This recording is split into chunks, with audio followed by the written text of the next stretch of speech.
जय हिंद, नमस्कार साथियों। आज हम पढ़ रहे हैं इलेक्ट्रीशियन सेमेस्टर थर्ड का मॉडल पेपर, जिसके बारे में बात करेंगे डीसी जनरेटर। ये आईटीआई की परीक्षा में बहुत ही ज़्यादा उपयोगी सिद्ध होगा।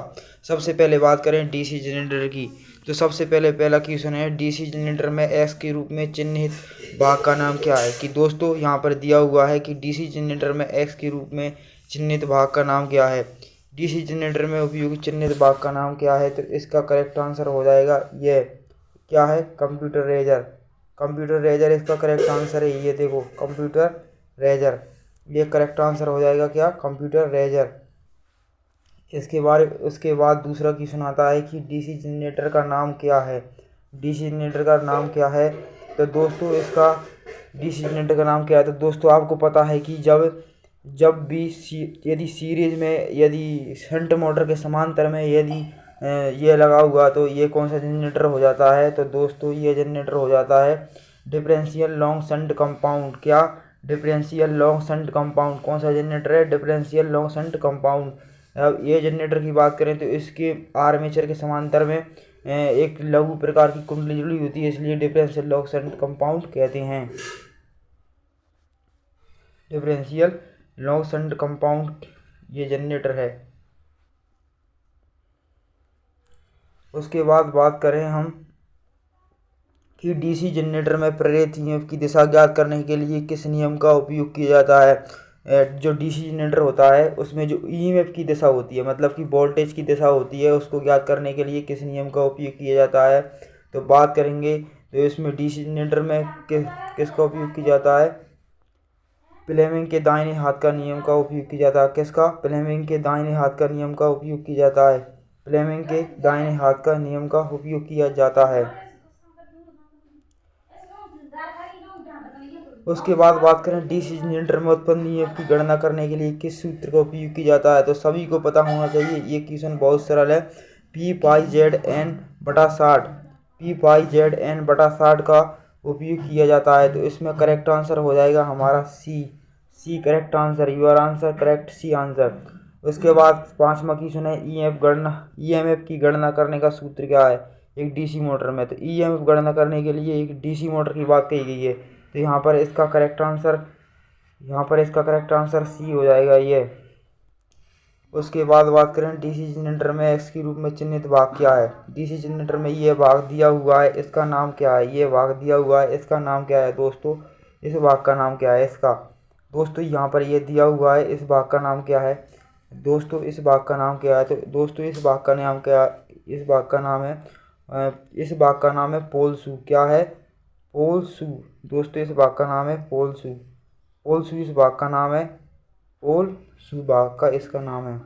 उसके बाद बात करें डीसी जनरेटर का नाम क्या है। डीसी जनरेटर का नाम क्या है, तो दोस्तों इसमें जो ये परिपथ है उसमें सब अलग अलग हैं, तो इस जनरेटर का नाम क्या है, अलग से उत्तेजित जनरेटर। क्या है दोस्तों, इस जनरेटर का नाम अलग से उत्तेजित जनरेटर है, अलग से उत्तेजित जनरेटर है। उसके बाद है, जनरेटर द्वारा किस ऊर्जा को किस विद्युत ऊर्जा में परिवर्तन किया जाता है, तो दोस्तों इसमें यांत्रिक ऊर्जा, किसको किया जाता है, यांत्रिक ऊर्जा को परिवर्तन किया जाता है। उसके बाद बात करें कि डीसी जनरेटर में फील्ड का नाम क्या है। डीसी जनरेटर में फील्ड का नाम क्या है, तो क्या है ये, इसमें कौन सा जनरेटर है, मतलब कि संचय युगी जनरेटर, कम्युलेटिव कंपाउंड जनरेटर, लघु शंट युगी generator, short shunt compound generator. तो दोस्तों ये इसका ऑप्शन करेक्ट आंसर ए हो जाएगा। क्या हो जाएगा, ए करेक्ट आंसर ए हो जाएगा। उसके बाद आता है कि डीसी जनरेटर का सिद्धांत क्या है। डीसी जनरेटर का सिद्धांत किस सिद्धांत पर कार्य करता है, तो फैराडे के विद्युत चुम्बकीय प्रेरण के सिद्धांत पर क्या करता है, कार्य करता है। फैराडे का विद्युत चुम्बकीय प्रेरण का सिद्धांत क्या होता है, तो फैराडे का विद्युत चुम्बकीय प्रेरण का सिद्धांत होता है ई माइनस डी फाई बटा डी टी। ये फैराडे के विद्युत चुम्बकीय प्रेरण का सिद्धांत होता है। इस सिद्धांत पर क्या करता है, जनरेटर कार्य करता है, तो इसको हाईलाइट कर लीजिए ना। उसके बाद है गतिशील रूप से प्रति ज्ञात करने के लिए किस सूत्र का उपयोग किया जाता है, तो सबसे पहले बात करें तो BLV sine theta. BLV sine theta, क्या साइन टीटा का मान कितना होता है, 90 होता है, तो इसमें करेक्ट आंसर हमारा सी हो जाएगा। क्या, सी इज ए करेक्ट आंसर। चुंबकीय क्षेत्र की दिशा ज्ञात करने के लिए किस नियम का उपयोग किया जाता है। चुंबकीय क्षेत्र की दिशा ज्ञात करने के लिए दिशात्मक करने के लिए किसी नियम का उपयोग किया जाता है? फ्लेमिंग के दाहिने हाथ का नियम। किसका? फ्लेमिंग के दाहिने हाथ का नियम। फ्लेमिंग के दाहिने हाथ का नियम उपयोग किया जाता है। डीसी जनरेटर का भाग का नाम क्या है? तो दोस्तों यह है योकिया फ्रेम। योकिया फ्रेम मतलब योकिया फ्रेम, या बॉडी भी कह सकते हैं इसको हम। बॉडी है, ये है ना, बॉडी है। 4 पोल जनरेटर के डुप्लीकेट लैम्बाइड में कितने समांतर पद होते हैं? तो इसको डबल किया जाता है, इसमें 4 8 हो जाएंगे। क्या? 8 द करेक्ट आंसर। 8 इसका करेक्ट आंसर हो जाएगा। डीसी जनरेटर के भाग का नाम बताइए। डीसी जनरेटर के भाग का नाम क्या है? इस डीसी जनरेटर के भाग का नाम क्या है? तो दोस्तों ये क्या है? आर्मेचर कोर लेमिनेशन है, क्योंकि यहाँ पर क्या हो रहा है, इसकी लेमिनेशन पत्तियाँ जुड़ी हुई हैं। क्या जुड़ी हुई हैं? लेमिनेशन पत्तियाँ, एक के ऊपर एक पत्ती जुड़ी हुई है इस प्रकार। किस लिए जुड़ी हुई है दोस्तों? इसे भंवर धारा हानि को कम करने के लिए। तो इसका करेक्ट आंसर हो जाएगा डी, आर्मेचर कोर लेमिनेशन। उसके बाद 16वां क्वेश्चन, डीसी जनरेटर में इंटरपोल किसके साथ आर्मेचर के साथ श्रृंखला में जुड़ी होते हैं? तो डीसी जनरेटर, जो डीसी जनरेटर या डीसी सीरीज जनरेटर होता है, इसमें आर्मेचर के साथ श्रृंखला में जुड़े होते हैं। इसका करेक्ट आंसर ऑप्शन नंबर ए। उसके बाद है कि एक स्वयं उत्तेजित डीसी जनरेटर अवशिष्ट की आवश्यकता होती है। अवशिष्ट चुंबकत्व की आवश्यकता, वोल्टेज निर्माण, फील्ड करंट का आर्मेचर करंट, वोल्टेज का निर्माण, फील्ड करंट, आर्मेचर करंट। उसके बाद है नियत आउटपुट वोल्टेज बनाने के लिए। तो इसका करेक्ट आंसर ऑप्शन डी। इसका करेक्ट आंसर ऑप्शन डी हो जाएगा। उसके बाद बात करें मशीन में वह कौन से 2 बिंदु हैं जो ब्रश संपर्क प्रतिरोध मापते हैं? तो क्या है? ब्रश और कंप्यूटर के बीच प्रतिरोध। इसमें करेक्ट आंसर इसका हो जाएगा C. C is the correct answer. C is a correct answer. इसका ऑप्शन क्या है? C. Correct answer is C. C इसका करेक्ट आंसर हो जाएगा। ये देखो, ये करेक्ट आंसर इसका सी हो जाएगा। किसी वोल्टेज ड्रॉप को दर्शाया गया दोस्तों, यहाँ पर बात करें तो ये क्या है? एक डायग्राम है। क्या है? एक डायग्राम है। तो यहाँ पर क्या है? लोड है, और इधर क्या है? इधर टेबल बी वोल्टेज है। तो वोल्टेज और लोड के बीच क्या करता है? तो आर्मेचर रिएक्शन करता है। तो ये क्या है? आर्मेचर रिएक्शन है दोस्तों। क्या है ये? Armature reaction. Is the correct answer option C. इसका करेक्ट आंसर क्या हो जाएगा? Option number C is the correct answer. उसके बाद कंपाउंड जनरेटर का नाम है यदि शंट फील्ड के साथ समांतर में जुड़ा हुआ हो। तो इसका करेक्ट आंसर है कभी भी कंपाउंड जनरेटर। देखो दोस्तों, ये क्या है? एक कुंडली है, ये कुंडली ऐसे है, और दूसरी ये आर्मेचर है। आर्मेचर यदि ऐसे जुड़ा हुआ हो, तो यदि ऐसे करके ऐसे यदि लोड है इधर, तो क्या ये कौन सा जनरेटर बन जाएगा दोस्तों? इसमें लघु शंट योग शॉर्ट शंट कंपाउंड जनरेटर बन जाएगा। कौन सा? शॉर्ट शंट कंपाउंड जनरेटर बन जाएगा। 21वां क्वेश्चन है कि एक डीसी जनरेटर का आर्म को पटलेट को रोशन किया जाता है। तो दोस्तों एडी करंट, जो एडी धारा का मतलब घूमने वाली धाराएं होता है, उसको कम करने के लिए डीसी जनरेटर का उपयोग किया जाता है, जिसमें पटलेट में कोर की जाती है। उसका करेक्ट आंसर हो जाएगा ऑप्शन नंबर डी। उसके बाद 22वां क्वेश्चन है, डीसी जनरेटर का आर्मेचर प्रतिरोध बहुत कम क्यों है? डीसी जनरेटर का आर्मेचर प्रतिरोध कम क्यों है? तो इसमें हो जाएगा प्रतिरोध बहुत कम क्यों है? डीसी जनरेटर का प्रतिरोध बहुत कम क्यों है? आर्मेचर धारा कम करें, आर्मेचर वोल्टेज कम करें, आर्मेचर तापमान कम करें, कम वजन, आर्मेचर वोल्टेज को ड्रॉप करें, आर्मेचर धारा कम करें। तो इसका करेक्ट आंसर है आर्मेचर का तापमान कम करें। Correct answer D. इसका करेक्ट आंसर क्या हो जाएगा? डी हो जाएगा। क्या हो जाएगा? D is the correct answer.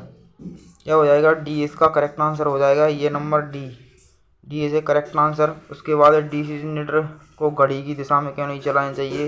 ये अपशिष्ट चुंबक की रक्षा करता है, ब्रश को नुकसान पहुंचाता है। आर्मेचर में शॉर्ट जनरेटर यह अपशिष्ट चुंबक की रक्षा करता है। यदि हम उसको उल्टा चलाएंगे तो चुंबक तत्व क्या हो जाता है? खो जाता है। क्या हो जाता है? खो जाता है। तो इसका करेक्ट आंसर ऑप्शन नंबर क्या हो जाएगा? सी इसका करेक्ट आंसर हो जाएगा।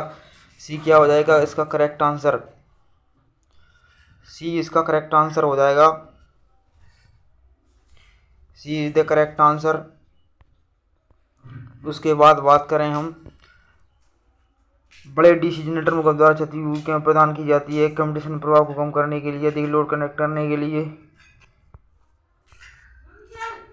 आर्मेचर प्रतिक्रिया को वैसे करने के लिए, आर्मेचर प्रतिक्रिया को बेअसर करने के लिए क्या? आर्मेचर प्रतिक्रिया को बेअसर करने के लिए option number C is the correct answer.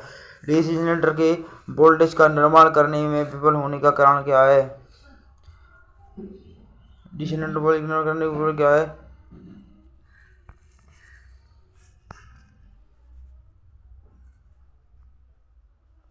तो इसका आंसर है ढीले ब्रेसेस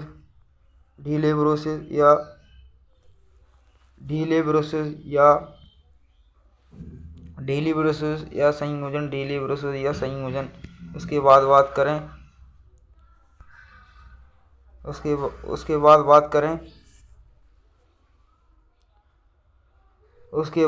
करेंगे इसमें option number correct answer this A is the correct answer. A is the correct answer. इसका ऑप्शन नंबर ए हो जाएगा। इसका करेक्ट आंसर ए हो जाएगा। Option number A is the correct answer. ये option number A correct answer. Generator का नाम क्या है यदि इसका चित्र आर्मेचर के समांतर में जुड़ा हुआ है? तो दोस्तों समांतर में जुड़ा हुआ तो ये क्या है?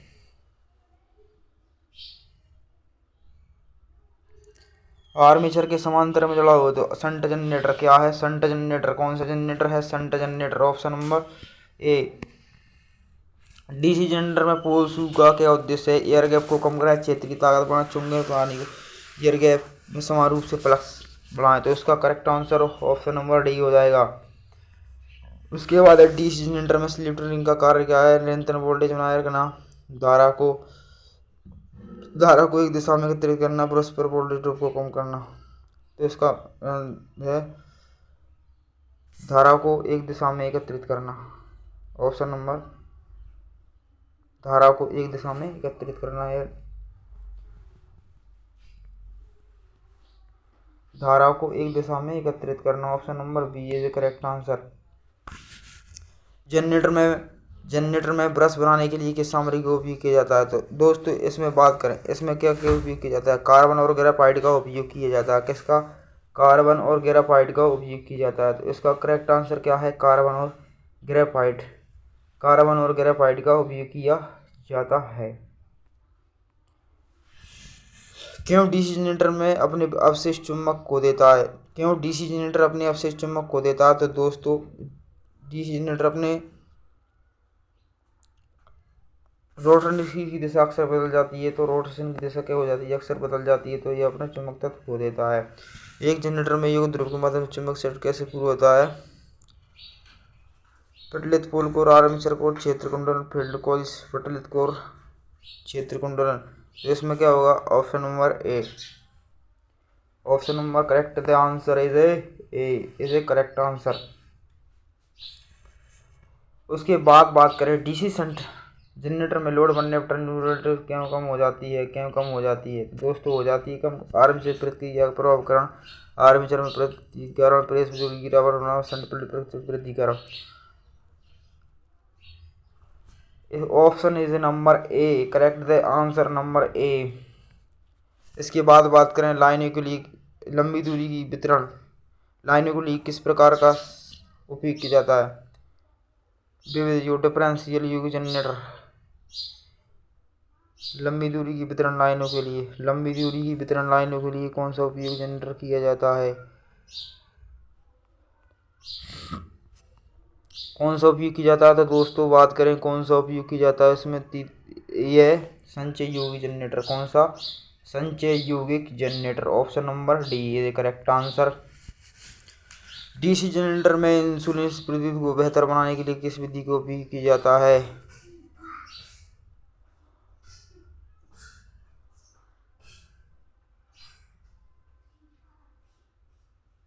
डीसी जनरेटर में इंसुलिन प्रतिरोध को बेहतर बनाने के लिए किसी प्रेस को गर्म करने। इसमें ऑप्शन नंबर डी हो जाएगा। इसका क्या हो जाएगा? Option number D is correct answer. Option number D.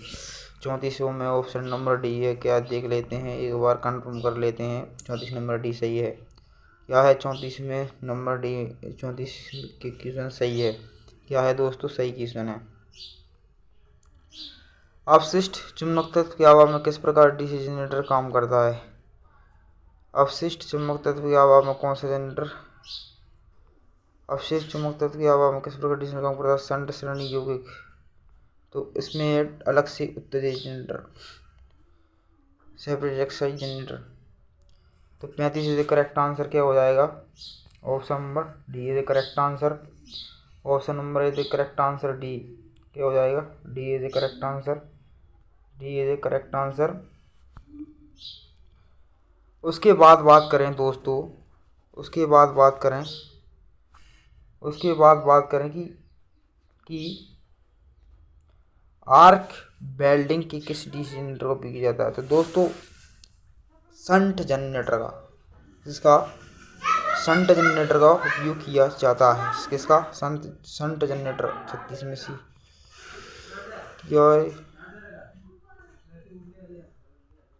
है? Differential compound generator. दोस्तों इसमें ये गलत हो गया था हमारा। क्या है इसमें? Differential compound generator. क्या है? Differential compound generator. क्या है? डिफरेंशियल कंपाउंड जनरेटर है दोस्तों। इसमें डिफरेंशियल कंपाउंड जनरेटर का उपयोग किया जाता है। उपयोग किया जाता है किसका? डिफरेंशियल कंपाउंड जनरेटर का उपयोग किया जाता है। ऑप्शन नंबर सी है द करेक्ट आंसर। उसके बाद है डीसी जनरेटर वाइंडिंग की विशेषता है कम धारा उच्च वोल्टेज।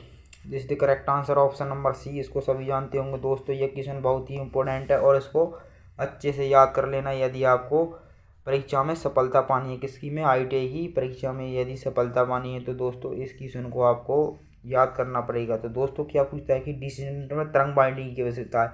यहाँ पर बात की गई है वेव बाइंडिंग की। क्या वेव बाइंडिंग की बात की गई है यहाँ पर?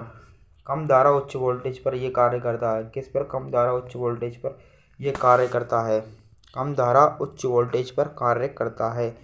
कम धारा उच्च वोल्टेज पर कार्य करता है। सही ऑप्शन है the correct answer. Option number 37 में no the correct answer option number सी।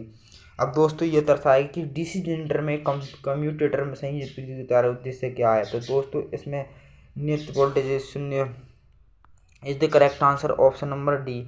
धारा की दिशा को आसानी से पलट देता है। दोस्तों आपको ये सिंबल देख के भी लग रहा होगा कि ये धारा की दिशा को क्या कर देता है? आसानी से पलट देता है। डीसी जनरेटर में ठोस फूल सुगा का क्यों किया जाता है? तांबे के अवशिष्ट चुंबक को बढ़ाने के लिए। क्या? अवशिष्ट चुंबक को कम करने के लिए, चुंबक पथ के रिलेक्टेंस को कम करने के लिए, चुंबक पथ के रिलेक्टेंस को क्या करने के लिए? कम करने के लिए। Option D correct answer. बड़ी क्षमता के डीसी जनरेटर योग बनाने के लिए किसे उपयोग किया जाता है? बड़ी क्षमता के डीसी जनरेटर योग बनाने के लिए किसका उपयोग किया जाता है? तो दोस्तों इसमें रोल्ड स्टील। रोल्ड स्टील क्या होती है दोस्तों? रोल्ड स्टील आपको सभी को पता है। रोल्ड स्टील क्या है?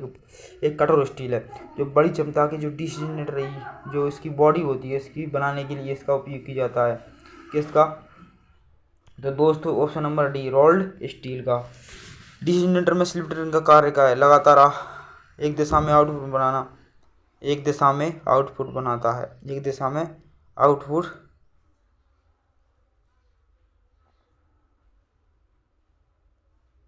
क्या करता है? 41 नंबर। 41 में क्या है दोस्तों? 41 में बात करें तो 41 में B option is the correct answer. हमारा जो correct answer option number B है। जो हमने लगाया था वो सही है। एक दिशा में आउटपुट बनाता है। क्या बनाता है? एक दिशा में आउटपुट बनाता है। डीसी जनरेटर में किस प्रकार का वोल्टेज गतिशील रूप से प्रेरित होता है? गतिशील रूप से प्रेरित होता है। तो दोस्तों इसमें यदि किसी भी वोल्टेज की बात करें तो सभी में क्या बनता है? एसी करंट बनता है। एसी करंट का मतलब प्रतिवर्ती वोल्टेज बनता है। हम किसी भी चीज़ की बात करें तो यहाँ पर प्रतिवर्ती वोल्टेज बनता है। इसका correct answer option number C is the correct answer. S के रूप में लोड का कार्य क्या है?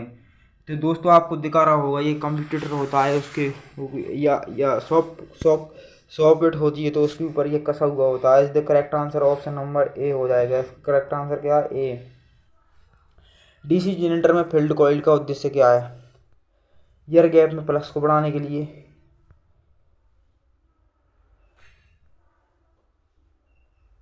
कुंडली प्लस निर्माण करके ध्रुवों को चुंबित करना। दोस्तों उसका correct answer option number C is correct answer. Option number C इसका करेक्ट आंसर है। Which metals use the make pole core of the learning DC generator make machine. बड़े डीसी जनरेटर में मशीन को पोल कोर बनाने किस धातु को उपयोग किया जाता है? तो दोस्तों इसमें हो जाएगा क्या हो जाएगा?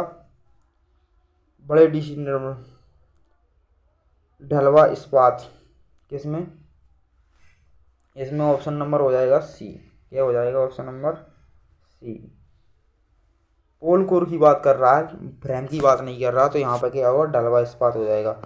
ढलवा इस्पात हो जाएगा दोस्तों। बड़े आप देख सकते हो 45 में सी है, जिससे correct answer option number C, ढलवा इस्पात। उसके बाद बात करेंगे दोस्तों कि क्या pole core stopping DC generator में परिलक्षित करते हैं भंवर धारा हानि को कम करने के लिए। दोस्तों इसमें क्या है? एडी करंट है। इसलिए करेक्ट आंसर ऑप्शन नंबर क्या हो जाएगा? ऑप्शन नंबर डी हो जाएगा। उसके बाद बात करें कि इलेक्ट्रोप्लेटिंग प्रक्रिया के लिए किस प्रकार के डीसी जनरेटर का उपयोग किया जाता है, तो संचय युग्म जनरेटर का उपयोग किया जाता है, विविध युग्म डिफरेंशियल कंपाउंड जनरेटर का उपयोग किया जाता है। इसलिए करेक्ट आंसर ऑप्शन नंबर सी।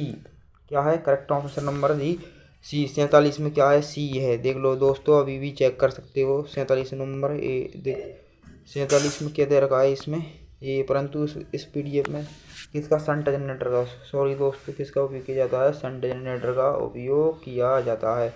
इसमें वेल्डिंग प्रक्रिया में बड़े डीसी जनरेटर में कंपनसेशन वाइंड का उद्देश्य क्या है? नियत आउटपुट बनाने कठोर कंप्रेशन कम करने। क्या है कि नियत आउटपुट बनाने के लिए नियत कठोर कंप्रेशन। इसमें 48 में क्या है? करेक्ट ऑप्शन नंबर सी सही है। 48 is the correct to the dynamic impact. Option number C is the correct answer. Option number C correct answer. उसके बाद बात करें यदि शंट फील्ड प्रतिरोध के मान से ऊपर होता है क्या प्रभाव पड़ता है? क्या प्रभाव पड़ता है? जनरेटर वोल्टेज में रहता है।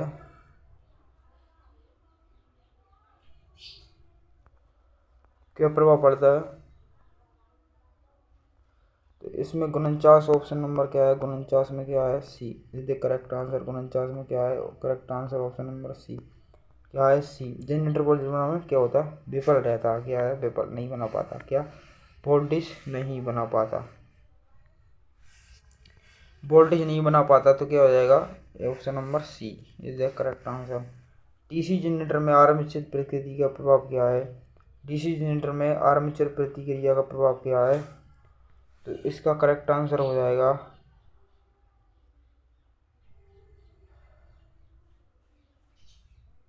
आउटपुट वोल्टेज कम कर देता है। क्या करता है? आउटपुट वोल्टेज को कम कर देता है। ऑप्शन नंबर 50 में बी। 50 में बी और द करेक्ट आंसर। 50 में B option is the correct answer. अब दोस्तों ये सॉल्व करना पड़ेगा। यदि इसको सॉल्व करना है तो हमको क्या कौन सा सूत्र लगाना पड़ेगा? ये सूत्र लगाने के लिए कौन सा सूत्र लगाना पड़ेगा? क्या ये सूत्र लगाना P5ZN गुणा 60। अब दोस्तों ये वैल्यू आप पुट कर दीजिए, आपका आंसर आ जाएगा। ये सूत्र लगा दीजिए EMF वाला, ये सूत्र लगा दीजिए, आपका जो ऑप्शन है वो करेक्ट हो जाएगा। उसके बाद बात करें बड़े डीसी जनरेटर में किया जाता है कंपनसेशन वाइंडिंग उपयोग करके। 52 नंबर है कंपनसेटिंग वाइंडिंग का उपयोग करके। That's the correct answer. Option number A is the correct answer. उसके बाद बात करें हम कि डीसी जनरेटर में क्या प्रभाव होता है अगर इसे लंबे समय तक बंद रख दिया जाए तो क्या होगा? अपने अवशिष्ट चुंबक तत्व को क्या कर देता है? खो देता है। इसके अवशिष्ट चुंबक तत्व होता है उसको क्या कर देता है? ये दोस्तों खो देता है। क्या कर देता है? खो देता है।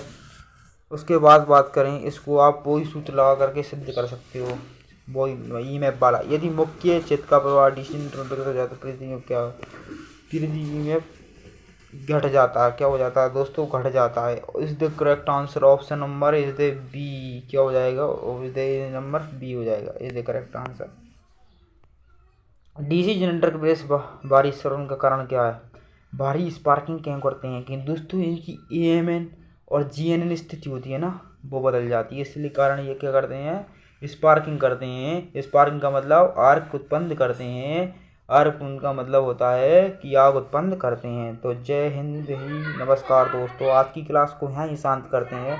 कल मिलेंगे ITI की दूसरी सीरीज लेकर। आज हमने थर्ड सेमेस्टर की सीरीज की थी, थर्ड सेमेस्टर की। उसके बाद करेंगे हम DC मोटर। तो जय हिंदी, वंदे मातरम।